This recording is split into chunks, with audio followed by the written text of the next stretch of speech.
Jon Kaye on Radio Brockley.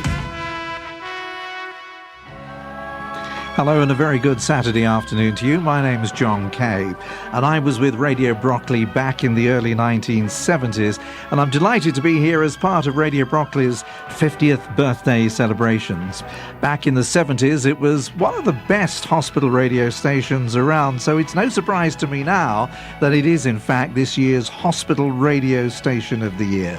Well deserved. Between now and 6, I'll be joined by other journalists and broadcasters who went on to develop their professional careers, including Juliet Mann, who was with CNN and Sky News and also chairs major conferences around the world, and Simon Conway, who works for one of the largest commercial radio groups in the country, Global Radio. They own Capital, LBC and Classic FM. As we're in a hospital, health will always, of course, be a major issue. And our other guest today is a trained counsellor, but also has various allergies. Now, how do you know if you've got an allergy and what can you do about it? Well, Kezia Rachel will be telling us about her own personal experiences and how eventually she found out what she was allergic to, so she could begin to have a more normal life. She'll be joining us a little bit later on. We'll also be playing a fair variety of popular music over the past 50 years, and that's all on Radio Brockley in the next couple of hours.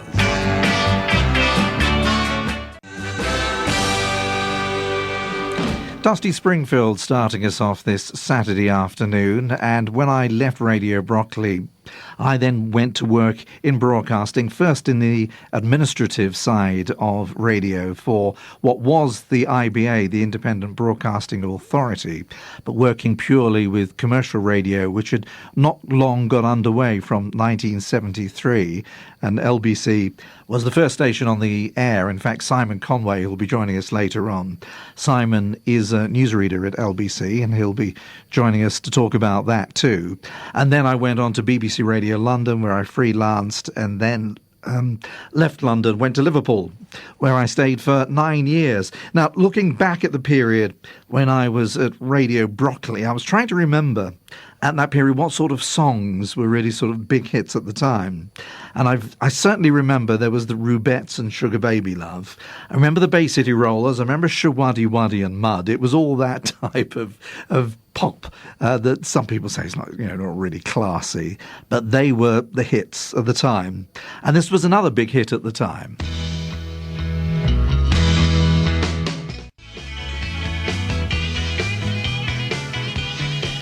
Yellow River from Christie, and I was looking at the list of programmes they've got for this weekend here on Radio Brockley, and one of them must have been going for, best part of 50 years, I would imagine.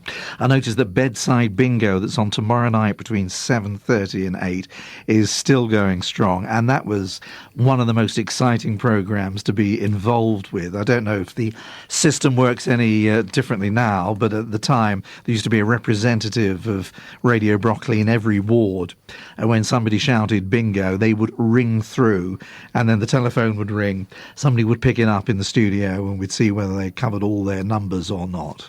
Whether it works any differently with new technology, I'm not sure, but somebody will no doubt tell me a little bit later. I'm just told it's actually exactly the same, so that hasn't changed. And I noticed that Dave Rauch is presenting that programme tomorrow night, and I knew Dave back in the early 1970s, so it's nice actually to meet a number of people who have been involved with Radio Brockley over such a long period of time. Somebody who's been involved with Radio Brockley not over such a long period of time, but some years ago nonetheless, is Juliet Mann.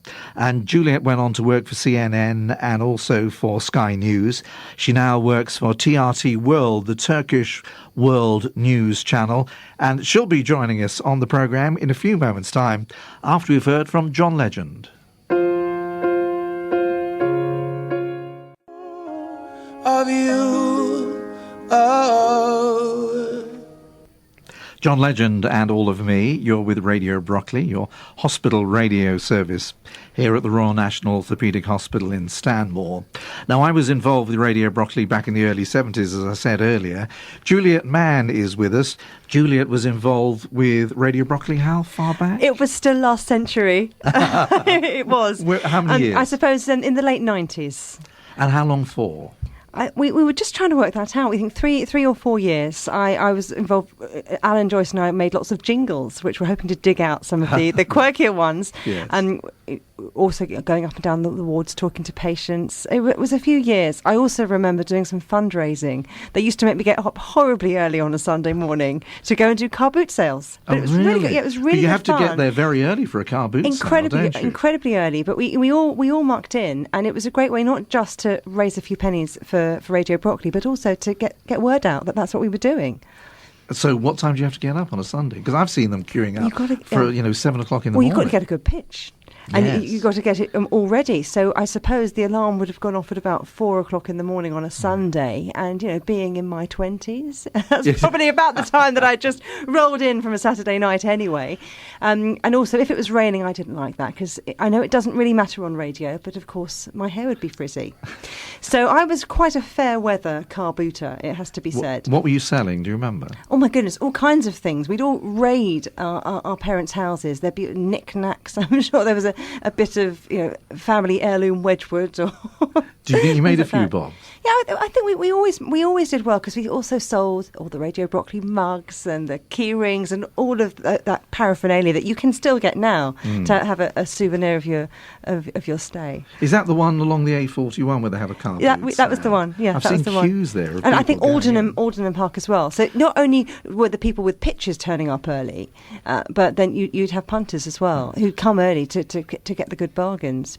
Books, all kinds of things. It's actually a really fun thing to do, but it does depend on the weather.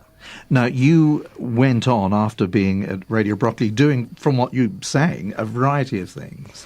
Because you weren't just broadcasting, you were meeting patients, and doing lots of things. Yeah, I loved doing Radio Brockley. It was a chance to learn all about how radio worked as well, but also to do something for the community. But I'd always wanted to be in broadcasting, ever since a chance encounter with Cliff Richard, actually, when I was about 15 years old. My mother won a competition to interview him on what was then TVAM in Woman magazine, and she was marvellous at it, and so much so that they said to her, well, look, why don't you come and freelance for us? And she didn't want to take the risk. She had her life planned out. She could take us on the school run, all that kind of thing. So they said, look, if you change your mind, if there's anything you can do. And they said, well, why don't you give my daughter work experience? So I had this fantastic week at the old MTV studios, and I remember John McCarthy, The Hostage was released. This was in Camden Town, wasn't Yeah, and it was such an electric atmosphere, and you had Lorraine Kelly walking around in a dressing gown, a very modest affair, which I'm sure she wouldn't be seen in now. And all this was going on. I thought, this is fantastic, this is what I want to do.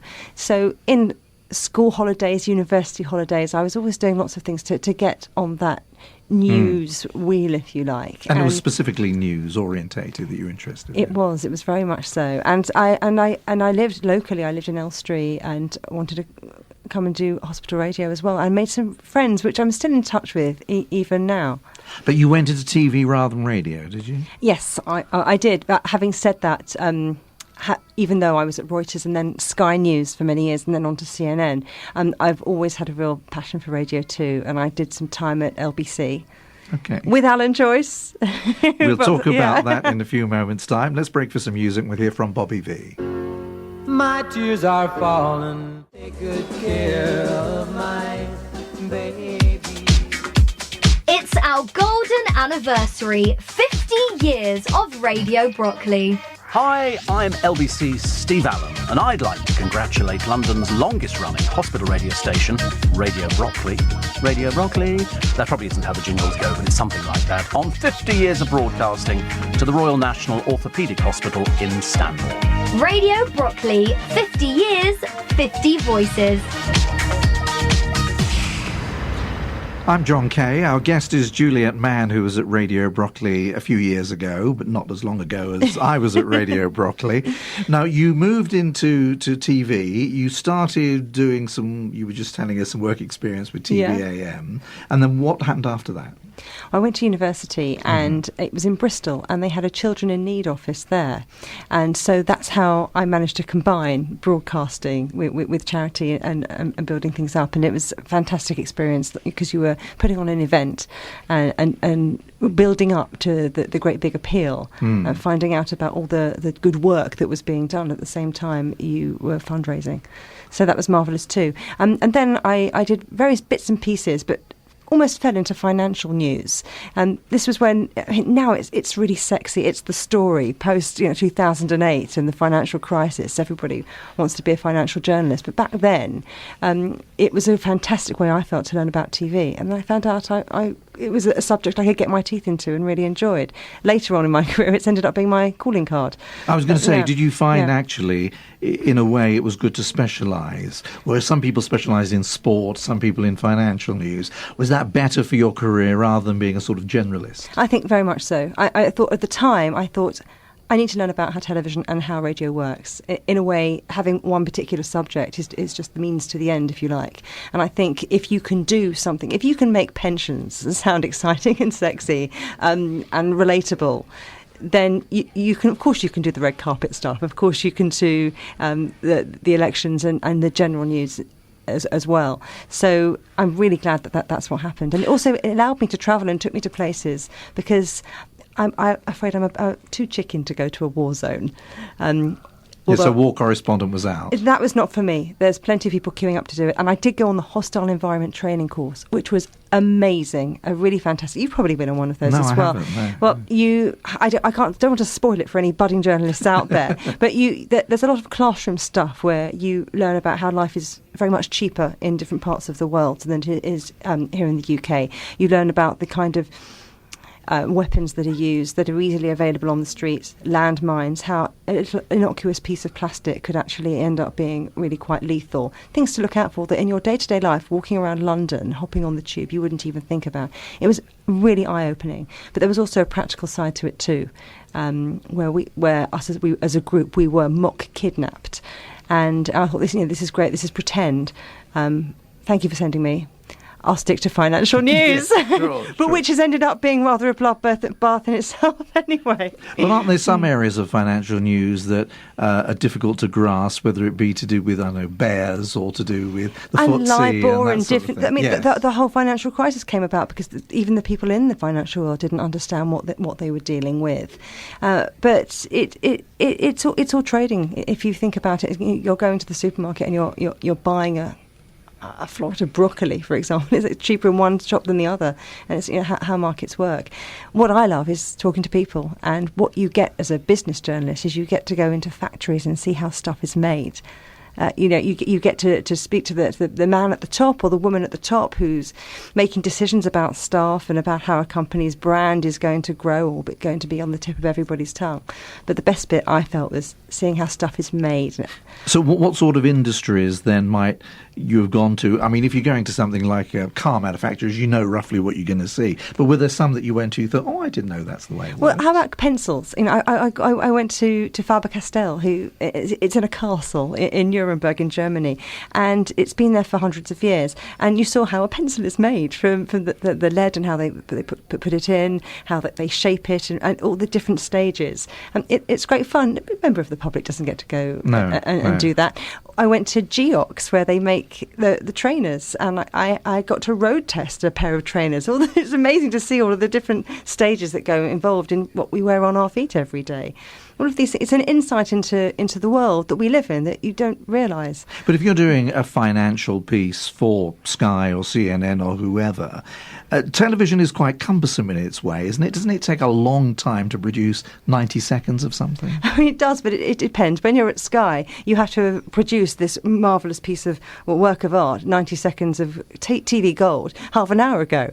So you don't have long to do it. No, because and when you talk to reporters who worked, in the 60s and 70s, and they had a crew and they had a sound person there. Oh my goodness, I had to carry everything. Goodness me. You went with a cameraman who also did the sound. You'd have to carry all the details. You produced yourself as well. And gone are the days where you were putting your piece together for the 6 o'clock or the 10 o'clock news. You had to turn something out for that next hour, and then you had to update it and maybe put in a new clip or a new interview new picture. And it was very, very fast-paced, incredible learning curve when I was at Sky. But you learn to do... I think shortcut is the wrong way, but you had to churn things out rather quickly. And financial news is very quick. When I moved to CNN, that was more features, and we got to go to the factories and take our time. Right, so that made it... And tell the story, okay, yeah. A little bit easier, and I suppose not just easier, but the fact that you could have a little bit more time to do something that you might not have been able to do if you'd have had to have done it an hour ago. In other words, slightly more polished, perhaps. I don't know. It was interesting because coming from Sky, where you would dive straight in, you'd shove your way to the front of the scrum, you'd shove that microphone in front of whoever it was, and you're listening out for those 20 golden seconds that you could then put in your report, because you knew you had to do a little bit, and then maybe there'd be a graphic, and then you'd have a clip from the person who the story's about, maybe some reaction from somebody else, and you wanted it as quick as possible.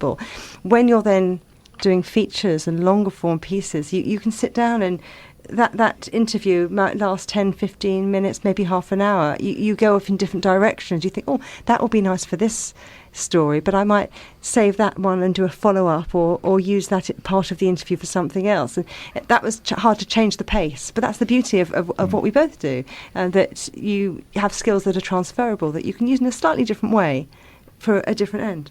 Talking to Juliet Mann, who was involved with Radio Brockley back in the 1990s. We'll continue our conversation and talk to her about some of the interesting people that she's met over the years too. First, though, a song from Bryan Adams.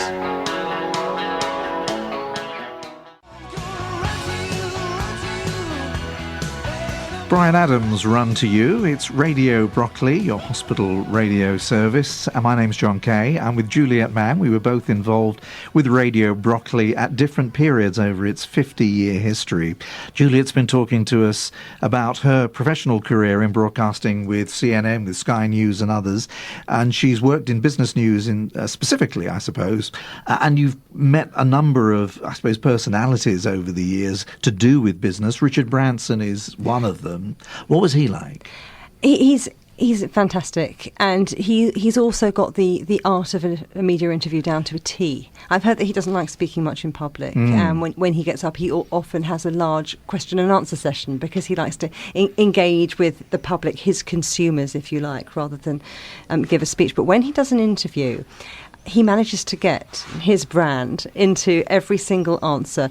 I spoke to him where they were launching their space rocket and that whole program, and he managed to weave in Virgin Money. He managed to weave in a whole load of different products, Virgin Mobile, all that he and the company were on.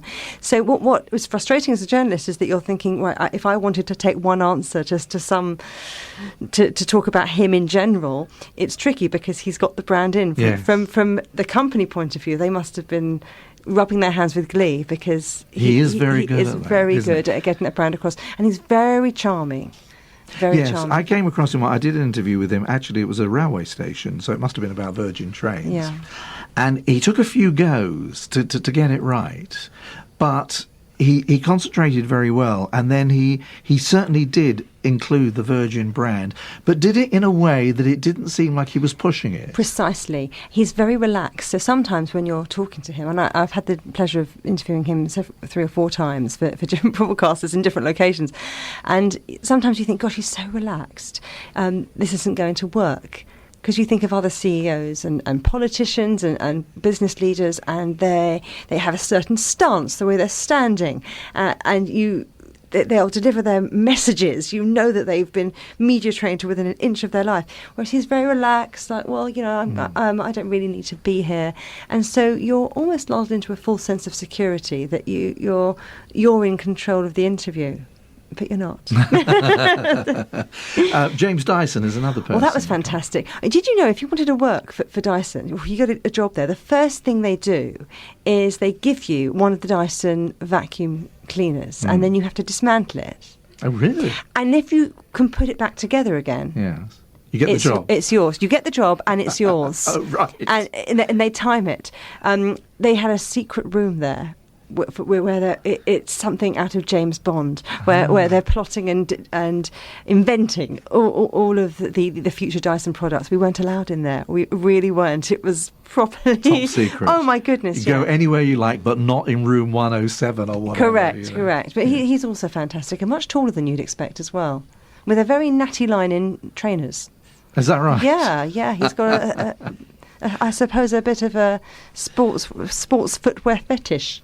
Now, although you're involved with financial news, presumably you've come across several politicians over the years as well. Yes. They're a different breed, altogether, aren't they, really? Oh, my goodness, you can't trust them at all. You doesn't matter what question you ask, they've already planned what they're going to say. So you could ask them how far away the moon is, how long a piece of string is, and they would still tell you what their plan is about their policy. Yeah. So I've interviewed Tony Blair, David Cameron, Gordon Brown, all very different personalities, but they have an agenda, and they are a particular breed. But some are very good naturally. Some are very good because they've clearly been media trained extremely well, and some just don't quite get it, do they? Really? Yeah, I think most of them do. The ones who are put through it, when you go to Millbank, which are the TV station, it's the TV studios at Westminster, and all of the major broadcasters have a different office, different floor, and you'll see on the news. You can flip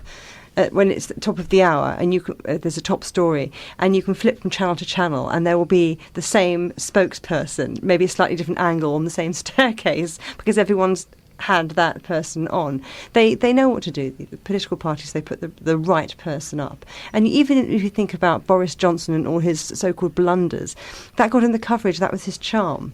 And that worked. But he very well goes indeed. against what media-trained people tell people, don't they? Because they always say prepare, and therefore that's what a lot of the politicians do. I think he has very. Do you think much, he's prepared? You don't prepared. think it's off the top of his head? Not at all. I think he knows exactly what he's doing every time. Interesting. Every single time. Talking to Juliet Mann, and we'll continue our conversation after we've heard this next song, which actually, I just was thinking, I've been a great fan of the Eurovision Song Contest for many, many years. Do you ever watch Eurovision Song Contest? It's fantastic. I love Eurotrash. I love it. Yeah, I think it's terrific. And we were trying to find a song that epitomises Eurovision. Unfortunately, we couldn't get, I would put in, I didn't even remember Diggy Loo, Diggy Lay, but... no, I'm a Bucks Fizz kind of girl. Oh, you're a Bucks. Okay. Yeah. Well, in the end, we went for Ireland had so many hits, of course, in the Eurovision Song Contest, and this is just one of them.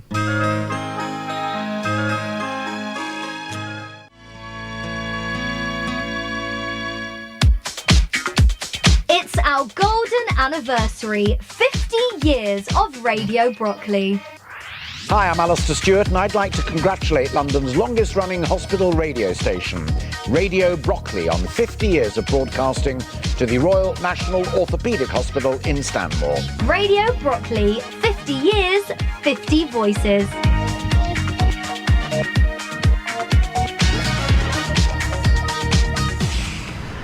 I'm Jon Kaye. With me is Juliet Mann, who's worked in broadcasting over a number of years. She was originally at Radio Brockley back in the 1990s. She's worked for CNN and Sky News.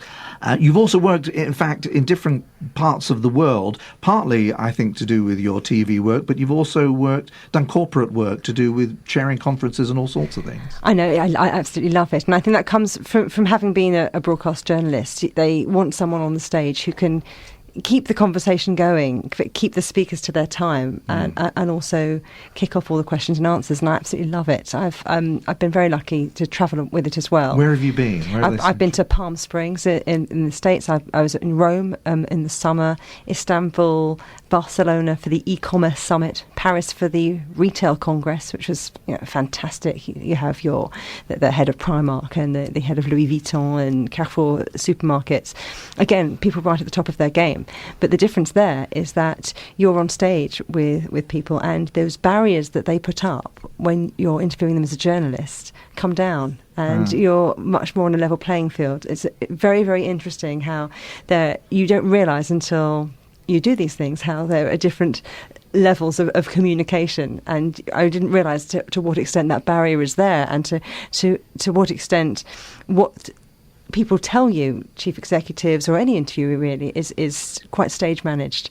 And doing all of these conferences, you get a bit closer to them and a deeper insight. But also for your broadcasting work, you're doing something that is gone within a few minutes. But for that, you're probably there, an hour and a half? Oh my goodness, no, all day. All day? Yeah, some of these, you'll have the opening, the plenaries at 9 a.m.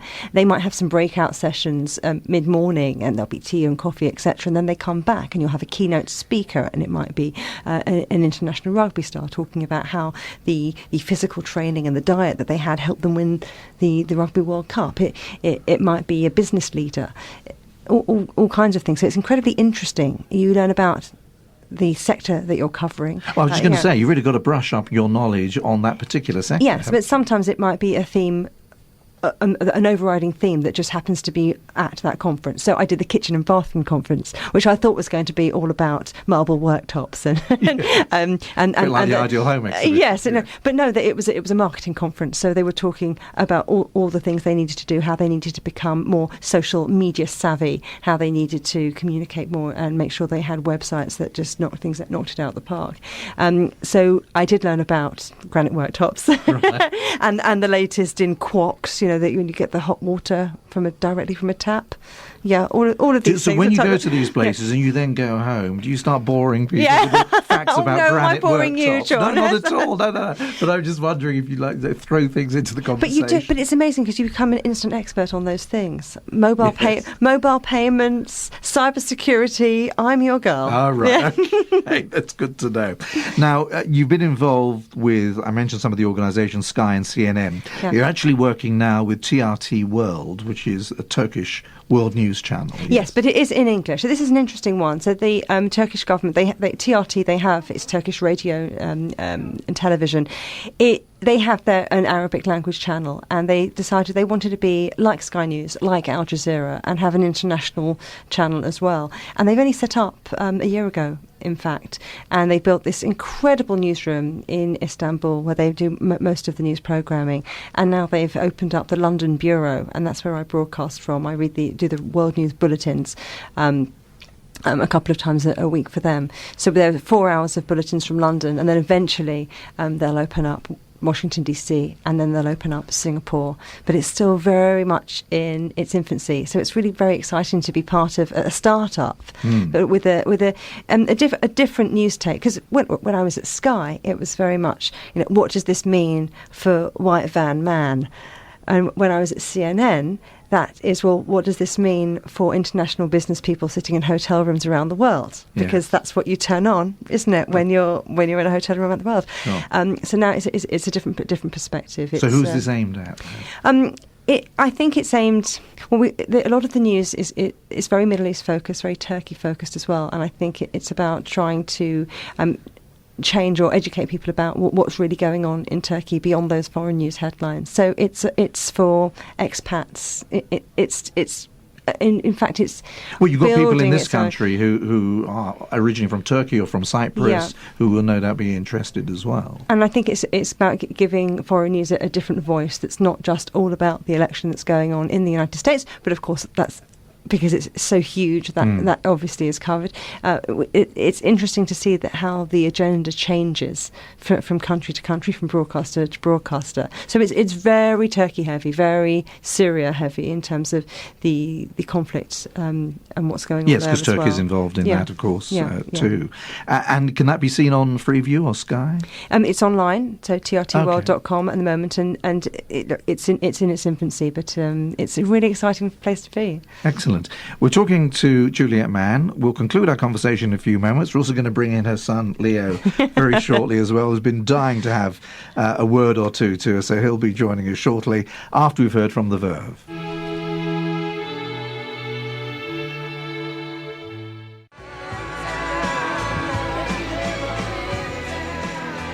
Bittersweet Symphony from The Verve. You're with Radio Brockley. My name's Jon Kaye. We're joined by Juliet Mann, who we've been talking to over the last half hour or so. She was involved with Radio Brockley back in the 1990s. And of course, it's Radio Brockley's 50th anniversary, so you'll hear various programmes this weekend and probably over the next few weeks associated with that 50th anniversary. Also here is Juliet's son Leo, who's 9 years old, and he joins us, and he'd like to be an actor when he gets older. Some people, I'm just speak to your mum just for a moment, because some people do see, acting and broadcasting, there is a link there, and even politics. Some people say politics is for ugly people, and it's showbiz for ugly people. Did I want to be on the stage? Yes. Yes. Yes, I did. You did? Yes, I did. And I realised that I wasn't... It wasn't going to happen, that I wasn't so talented that I was going to be able to handle all that competitive spirit. So I thought, do you know what I could do? I could still be a performer if I go into TV news. And back then I thought, well, if I can get myself on one of the main channels, then maybe they'll ask me to do Celebrity Stars in Their Eyes. And I thought, and then I'll get to wear the spangles. Of course, now the world of reality TV is completely different. Yes.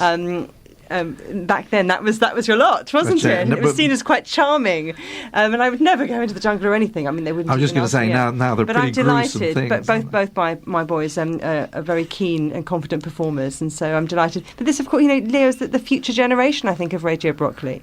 Oh, could well be. Well be. So, Leo, how did you get an interest in acting? Well, I don't know, but I do. Well, we went to see Singing in the Rain, didn't we? Yeah, I have seen past musicals and been in the school shows and things like that. And maybe that got me involved, really. So is it musicals in particular you enjoy? Yeah, definitely, because only a few musicals I haven't seen, and I think we've got one coming up that we're seeing. I think we're seeing School of Rock in January. Oh. I'm really excited for that. Yeah. So what have you performed in so far? Well, not that much. Every year at my stage school we do a dance show at the Shaw Theatre, and I've been in 2 of those, but doing one dance, the tap dance. So where have you learned to dance? Because acting is one thing, but dancing is another. Stage school, and also last year at school I did this thing with for a dance festival. The Barnet Dance Festival, yeah. Oh, They did some really? street dancing there. But what you've forgotten to talk about is your West End debut. That wasn't really West End. Yes, but, it was. Where was it? It was on the Strand, sort of on That's the Strand, West End. Middle Temple Hall. Right. And it was a Christmas carol for Antic Disposition. And I started as Tiny Tim, and I did a dance as Child Scrooge. And how much did you have to rehearse to do that? It was a few months. It was very tiring, and a few times I had to stand on chairs and stuff and fell off once or twice, but that's stage for you. So during the production, how much were you on stage? Well, obviously you did just want to run onto the stage, but I was on a little bit in both halves, so was there a lot of waiting around, waiting for your bit? Well, because I was in the show, it went like that. So Very quickly? Yeah. Yeah. So, really, you didn't mind that? And how big was the No. cast? It wasn't the biggest of casts. I still have... 20 people or so? Yeah. About 20 people. But for the kids' roles, there were 2 of each. And what is it you particularly like? Because, you're taking on the role of a different person, maybe in a different period of time. How do you actually work to prepare for that? Well, sometimes I do accents, but that sort of helps if you do a Cockney accent for Victorian time or something. Can you do a Cockney accent? Yes, I can. Can you just give us an example? Okay, what shall I say? How delighted you are to be here. Yeah. Well, I am very delighted to be here. That's just a little example of what I can do at Cockney. Right, okay. Dick Bit Van of a Dyke, I was going to right, say, got it's like Dick Van Dyke in Mary Poppins, but Yeah. but nonetheless, good. I mean, we threw that at you, which is a bit unfair. But, Yeah. So what would you like to do? What role would you like to take? When I'm older, maybe Sky Masterson in Guys and Dolls, because I love the song Luck Be a Lady. Also, looking back to kids' roles, maybe in Matilda, and maybe I could be on the radio. If I'm not an actor, I would either be a singer or a journalist like Mum, or maybe just doing this. Oh, okay. So that's what you would like to do. You wouldn't want to get a proper job then? Excuse me. Well, but your English, I think, is one of your favourite subjects, isn't it? Yes, because I can do creative writing. I've been doing a lot of that lately, but Dad says that if I want to be an actor, I have to do both with reading. And I don't think I do that much, but... Right, He needs to do some more reading. Okay. Yeah. Oh, yeah. But creative writing, is you can write stories. Yeah, and so also that's good. sometimes in English, every now and then we do role play or play scripts, which sometimes we write scripts or do role plays in acting, and we're put into groups and we're given a script and we can highlight bits and make up bits. And Excellent. All right. Well, thank you for coming along Thank you. today. And in particular, thank you to your mum, Juliet. Thank you for having coming us. along. So, Thank you. Juliet and Leo, many thanks indeed.